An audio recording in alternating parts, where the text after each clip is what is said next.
Hey guys, Asalamualaikum. In this video we'll be focusing on the data type string and we'll explore through some of the many ways in working with strings. Before we get started, the text editor opened up here is called Sublime Text 3. If you were following along with me in the last tutorial, you'll remember that I was working on Python's IDLE.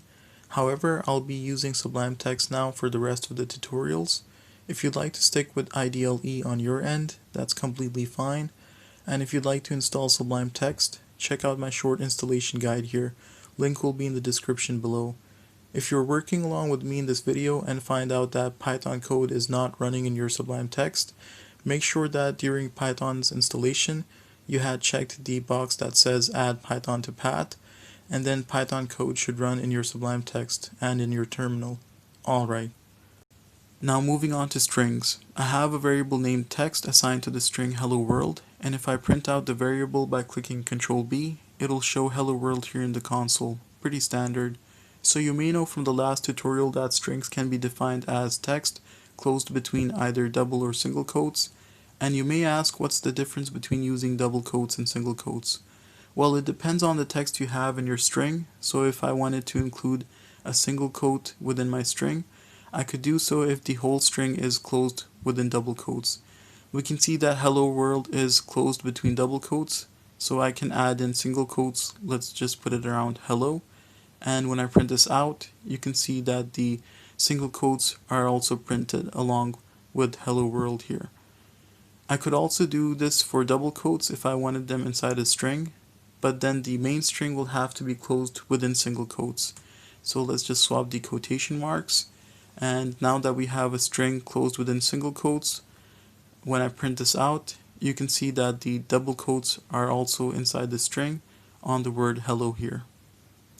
Alright, now if I were to use single quotes inside a string defined by single quotes, let's just get rid of the double quotes here and add a single quote right after the word hello.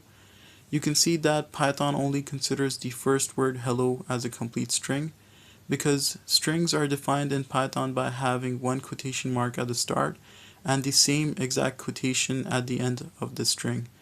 So the rest of the string here is not read, and this will print out an error when I run it.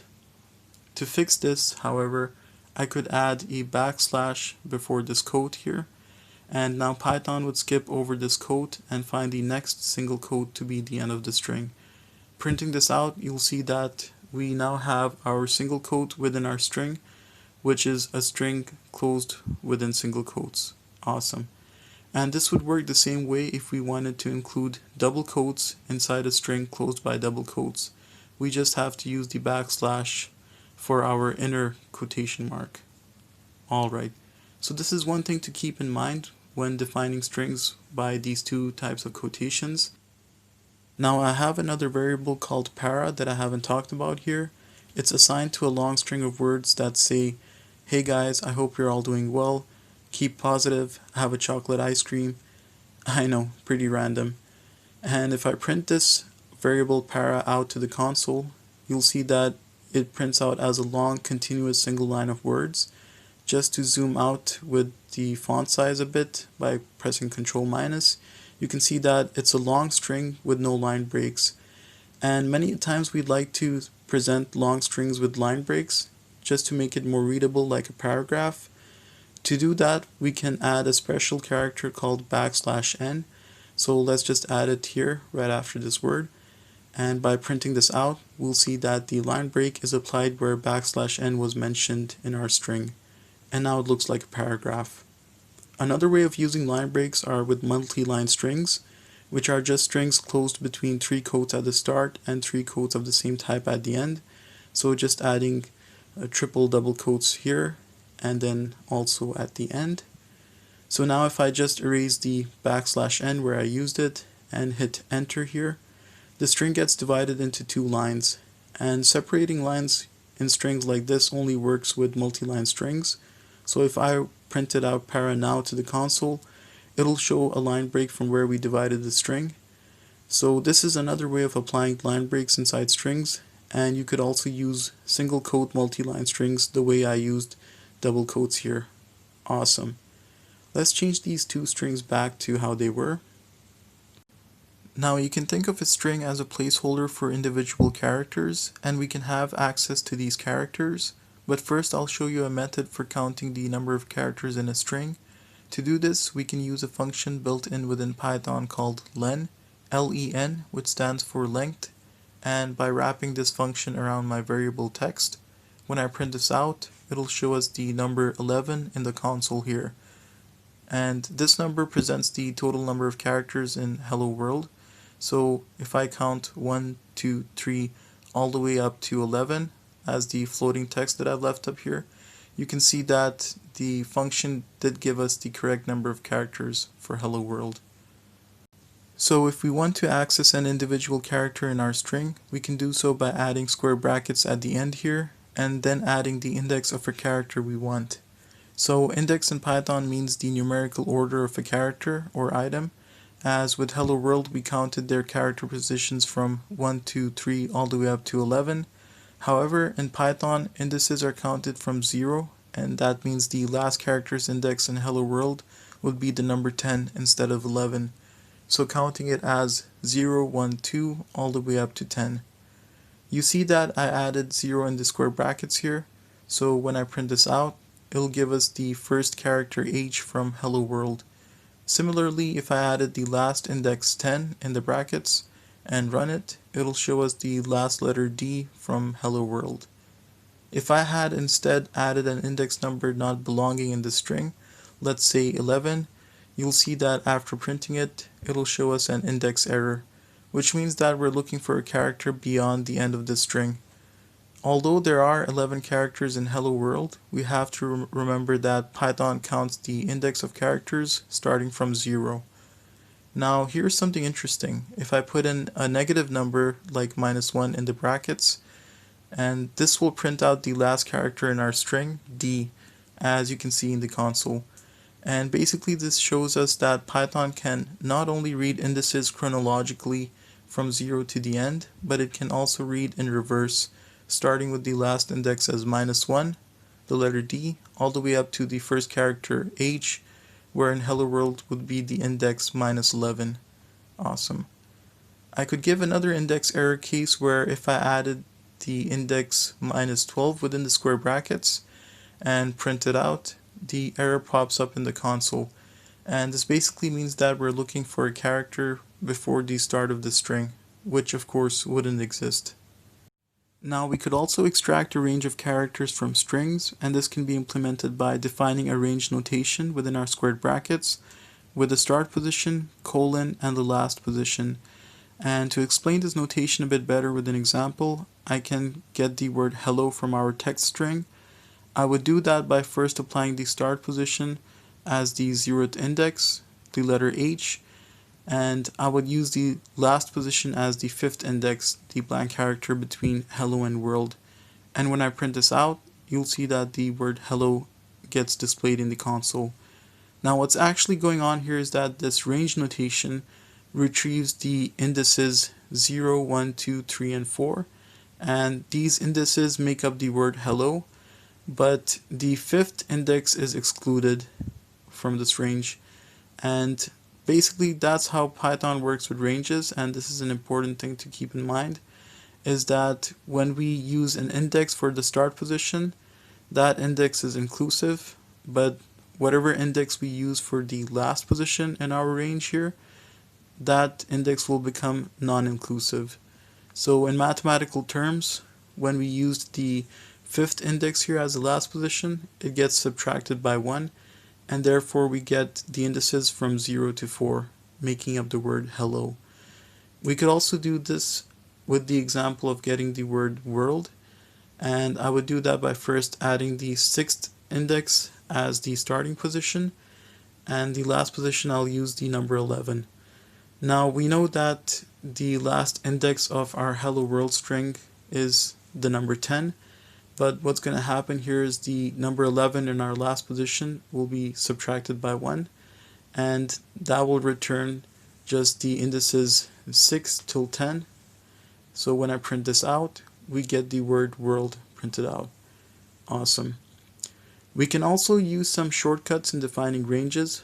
So for example, another way of getting the word world would be if I just leave the last position as a blank, and Python would read this as let's get characters between the 6th index and up to the end of the string, and this will print out the word world in the console as well. I could also do the same in getting the word hello, where we used the range from the 0th index up to but not including the 5th index, and here I can simply leave the start position as a blank, where this blank will automatically be read in Python as the starting index. So when I print this out, you'll see the word hello gets printed out. And I guess these shortcuts make things just a bit easier, which is nice. If I, however, left both the start and last positions blank here in our range, and when I print this out, you'll see that the whole string hello world gets printed out. So this range basically means that we want all the characters between the starting index and up to the end of the string, and this would be just the same as printing out the variable text by itself. Alright. This concept of fetching characters from strings are, in Python terms, known as slicing, and the notation you've seen so far for slicing in squared brackets is either for getting single characters with an index or getting multiple characters in the range format with a colon. There's actually one more thing that you can add to this notation, and that is something called step.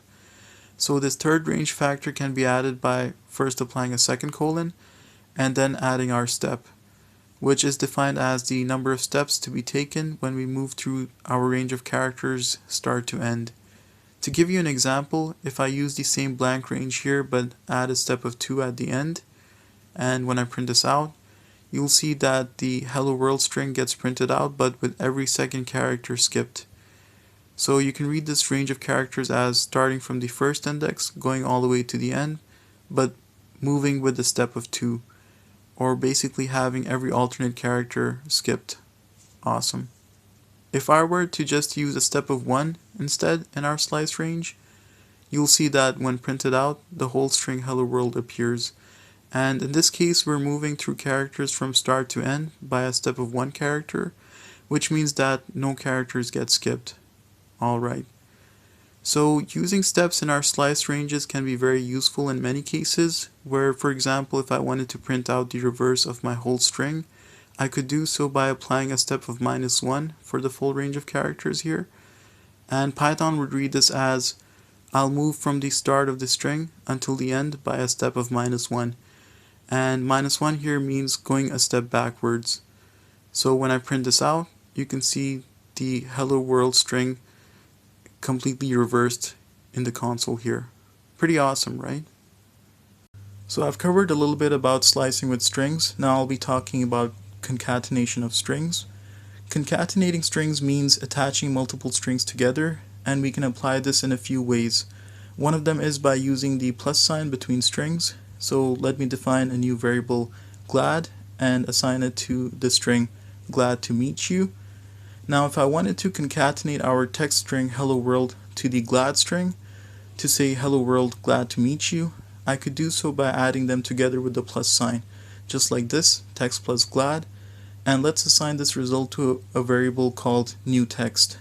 Now by printing out new text to the console, you'll see that the hello world glad to meet you sentence appears. However, there is no space between the words world and glad, and this issue can be fixed if we add in a third string between the two variables here. So I'll just add a plus and the string comma with a white space and another plus, and when I print this out, you'll see the same sentence gets printed out, but it looks a lot better grammatically now. Alright. Now let's say if we wanted to concatenate 5 strings or more. We could also do this with the plus method, but then keeping track of all the plus signs may get confusing.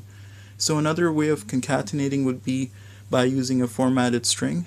This is the type of string that allows us to type our sentence hello world glad to meet you just the way it appears, but we would add placeholders in place of the variables within the string. And this uses a built-in string function of Python by the name of format.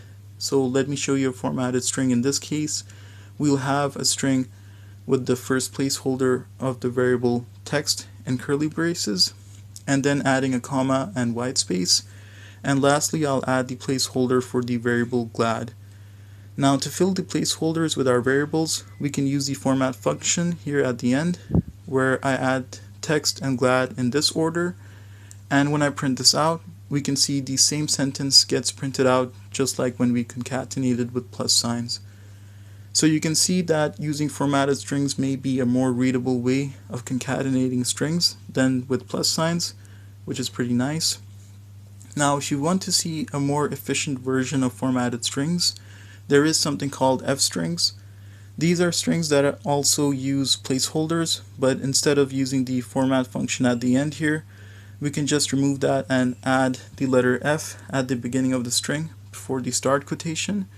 By doing that, the curly braces within the string would be recognized as variable placeholders, and you can simply add the variables within their placeholders here, text and glad. So when I print this out, we'll get the same sentence in the console as well. Awesome.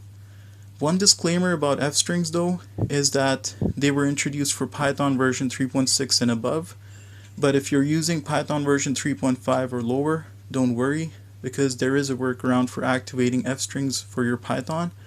This solution requires an installation of the library future f-strings.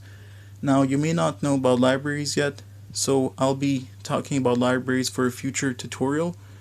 So for now, I'll just add a link in the description below which you can check. It's a Stack Overflow source for the f-strings to be activated in your Python 3.5 or lower version. So you can check the source out. Awesome. So that was on concatenating strings. Now I'll be covering over some really nice functions that can be used for strings in the last part of this video. So just like Python's inbuilt function len, which we used to find the total number of characters in a string, strings also have their inbuilt functions that are called at the end, like the format function we used before, and these functions called at the end are known as attributes or methods in Python. These terms will be a topic itself for a future tutorial, so for now just think of the words attribute and methods meaning the same thing when I mention them. Alright, so let's start with a function called upper, and I'll apply this to our string new text here. So when I call this function, it basically converts our string to all uppercase, and when I print this out, you'll see the sentence printed out all in uppercase. Pretty straightforward. So now if you wanted to apply the opposite where we want the whole string in all lowercase, we can do so by applying the function lower here at the end, and when I print this out, you'll see now that the string is printed out in all lowercase. Awesome. Another function to mention by the name of title is used to convert the first letter of every word in a string to uppercase. So if I apply the title function to our variable new text and print this out, you can see that every word in the string has their first letter in uppercase. Pretty cool. If I just wanted to apply uppercase on the first character of the very first word in our string, I could do that with the function capitalize. So when I run this now, we get our full text displayed but with the first letter in hello as uppercase. Alright. There's also a function to count the occurrence of a word in a string, and it's simply called count. Let's say I want to find the occurrence of the word hello inside new text. Then I can put in the substring hello inside count as a parameter, and when I print this, we get the number 1 on the console. And this means that there is one occurrence of the word hello in our string. I could also do this for any number of characters, so if I just put the character L in the count function and print this out, we'll get the occurrence of the letter L in our string, which is 4, and we can also see this within our string that the words hello, world, and glad have the letters L, which count up to 4. Alright, now if I try to put a parameter of the letter S inside the count function, and we can see within our whole string that the letter S doesn't exist there. So when I print this out, you'll see the number 0 show up here on the console. And this means that there is 0 occurrence of the letter S in our string. Nice. Now there are also functions for finding the index of a substring within our string. One is called by the name index, and this function also takes one parameter, a substring. And let's say I put in the word world here inside the function, so then the index function will try to find the starting index of the substring world, And when I print this out, you see the number 6 on the console here. And this is the starting index of the word world within the string. Awesome. Now, if I were to put in a word that doesn't exist inside the string within our function, let's say the word green, and print this out, you'll see an error shows up on the console. If we wanted to do the same thing as the index function but without having an error thrown for using an invalid substring as a parameter, we could instead use the function find. And find also gets the starting index of your substring, but let's try it on the word green here. And when I print it out, we get the number -1 on the console. And this just means that the substring green isn't inside our new text string. Pretty sweet. Now let's lastly talk about a function called replace, which replaces words inside our string with other words. If I apply this function to new text, where let's say I want to replace the word hello with hey, for example, then the replace function would take two parameters, where the first one will be the word you want to replace, and the second one will be the word as the replacement. So having our parameters hello and hey accordingly, when I print this, you see that our whole string starts with hey instead of the word hello. Alright, now I've talked about some of these functions that can be used with strings, and there are many methods that can be used besides these functions for strings. However, I won't be going through all of the functions here. I'll mention a link in the description below, a website called w3schools.com that you can check for all the string methods that can be used within Python. Awesome.